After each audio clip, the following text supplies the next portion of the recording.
Doubt है वो मैं क्लियर कर देता हूँ। देखो, हमारा करंट अफेयर होता है द हिंदू और पीआईबी से। पीआईबी का मतलब प्रेस इन्फॉर्मेशन ब्यूरो, जो सरकार की सरकारी वेबसाइट है, ठीक है। और आज हम डिस्कस करेंगे 7 जून का करंट अफेयर। ऐसे ही हम regular day by day video होते हैं, हिंदी और इंग्लिश दोनों में रहता है।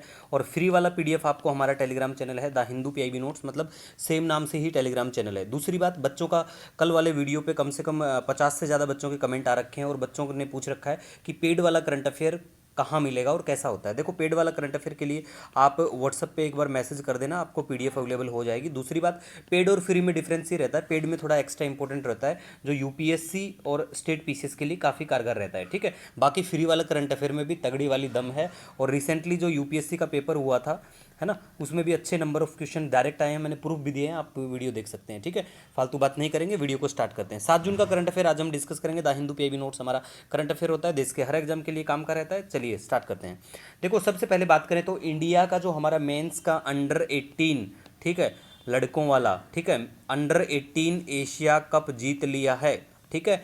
किसका? हॉकी से संबंध रखता है, हॉकी वाला हमने जीता है। और ये ठीक है। और सबसे खास बात यहाँ पे मैं एक और बता देता हूँ आपको कि भारत में, है ना, आधिकारिक तौर पे मतलब इंडिया ने रिकॉग्नाइज नहीं कर रखा कि हमारा राष्ट्रीय खेल हॉकी है। ऐसा कहीं मेंशन नहीं कर रखा भारत ने, तो इस चीज़ को भी ध्यान रखें। क्योंकि बच्चे थे या पहले आपने सुना होगा कि भारत का राष्ट्रीय खेल हॉकी, लेकिन सरकार ने ऐसी आधिकारिक तौर पे नहीं बता रखा है कुछ भी, तो याद रखें, ठीक है। उसके बाद देखो, भारत का जो अभी मेल वाला जो था, इसमें जापान को हमने हराया है और जापान में ये खेल हो रहे थे, मतलब जापान ही होस्ट था, ठीक है।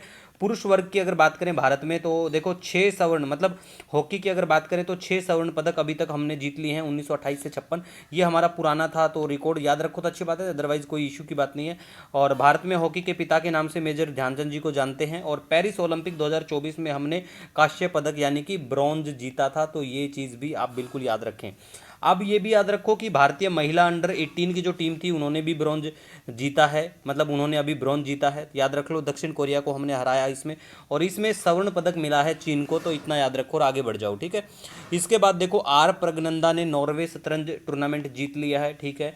उसके बाद उपभोक्ता मामले के विभाग ने खाद्य तेलों के लिए लीगल मेट्रोलॉजी फ्रेमवर्क, याद रखो, लीगल मेट्रोलॉजी फ्रेमवर्क किस चीज़ से संबंधित है, ऐसा याद रखो, कि तहत एडिबल ऑयल्स के मानक पैक आकार निर्धारित किए हैं, ठीक है। और वो आकार क्या है, यहाँ पे मैंने मेंशन कर रखा है, 200 मिलीलीटर, ठीक है। देखो, कुछ भी ऐसा होता है, मिलीलीटर होता है, मिलीग्राम होते हैं, इन चीज़ों का आप बिल्कुल ध्यान रखा करो। तो ये आई थिंक, है ना, तो इन चीज़ों का मैं एक कटआउट भी शेयर कर दूंगा, मिलीलीटर और ग्राम में बच्चे कंफ्यूज नहीं होंगे फिर, ठीक है।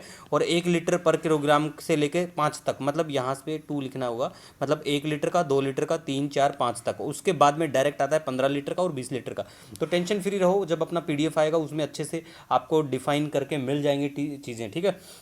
इसके बाद देखो, 3 महीने के संक्रमण अवधि, मतलब ट्रांजिशन पीरियड, हिंदी बहुत खतरनाक भाषा होती है, ठीक है, प्रदान की गई निर्माताओं, पैकर्स और आयातकों के लिए, इंपोर्टर्स के लिए, ठीक है। लीगल मेट्रोलॉजी नियम 2011, ठीक है। तो ये भी याद रख लो कि ये 11 के तहत जो पैकिंग की डिटेल्स, मैन्युफैक्चरिंग, ये सारी चीज़ें हैं ना, इस 11 के तहत ही होती हैं, ये याद रख लो, ठीक है। उसके बाद हम बात करेंगे नेपाल के लिए वॉइस फर्स्ट प्लेटफॉर्म हेतु राष्ट्रीय डिजिटल अवसंरचना के सह निर्माण के लिए डिजिटल इंडिया भासिनी और काठमांडू विश्वविद्यालय के बीच समझौता होता है। किसका होता है, कौन से प्लेटफॉर्म के लिए, भारत कौन से रिसेंटली कौन से देश के साथ में करता है, इतना बस आपको याद रखना है, ठीक है। और आगे बढ़े, उसके बाद में काजीरंगा राष्ट्रीय उद्यान और टाइगर रिजर्व बिल्कुल चर्चा में है, ये आपको ध्यान रखना है, ठीक है।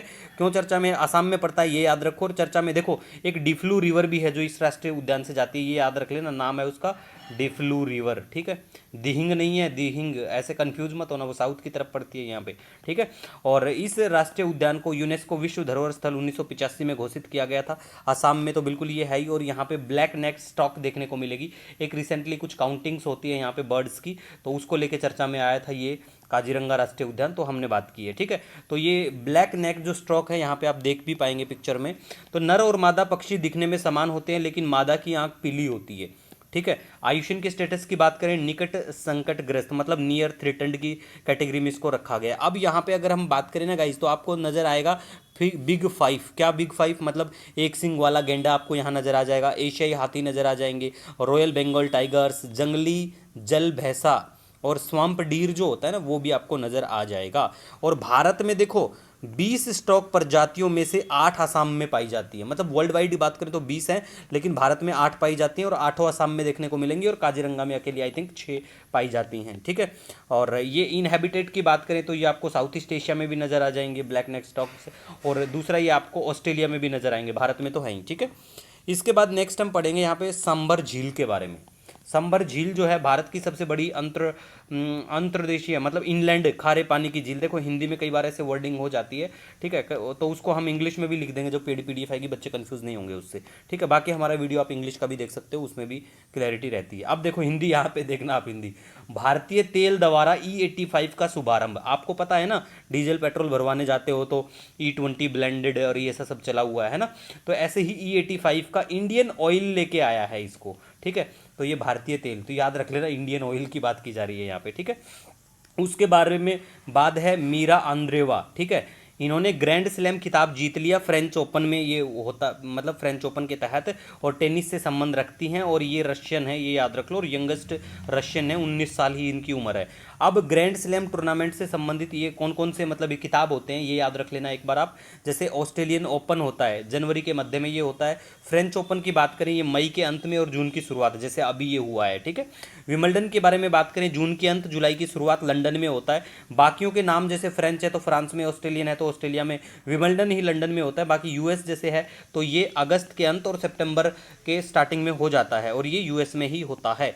इसी के साथ देखो आपका कोई भी सजेशन रहे, बिल्कुल सुझाव है आपका मोस्ट वेलकम, आप जो भी सुझाव रहे, क्योंकि आप लोग ही मेरी पहचान हो, क्योंकि हम लोग कभी आज तक एडवर्टाइजमेंट या हमारे पास इतना पैसा भी नहीं है, लेकिन एक बात गारंटी देता हूँ, हिंदी मीडियम के बच्चों को पीछे नहीं रहने दूंगा, ये मेरी पक्का है। जब तक मैं रहूँगा जिंदा तब तक आपको द हिंदू पीआईबी नोट्स अच्छे तरीके से मिलता रहेगा। तो आपका जो भी सजेशन सुझाव रहे आप बिल्कुल कमेंट सेक्शन में बताया करो। मिलेंगे नए दिन के साथ। Wish you all the best. जय हिंद आप सभी को।